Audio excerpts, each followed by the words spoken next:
Hey guys, welcome to the channel. In this video, I'll show you how to easily connect Microsoft Teams with n8n. So guys, firstly, from the home screen, tap on this plus icon. Now type in Teams.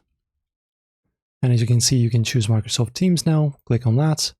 Now, of course, choose your action, whichever you want to basically go with. I'm just gonna press on Create Channel. Now guys, in the Create Channel, this is going to be our action name. Under the credentials to connect with, choose Create New Credential.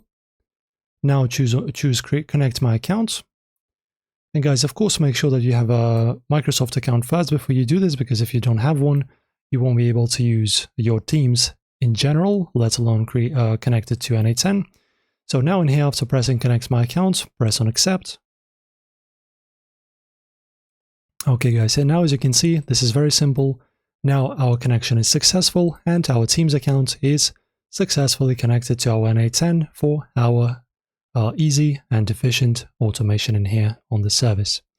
So guys, that's pretty much how this is done. If you enjoyed the video, press like on it, subscribe, and I'll see you in the next video.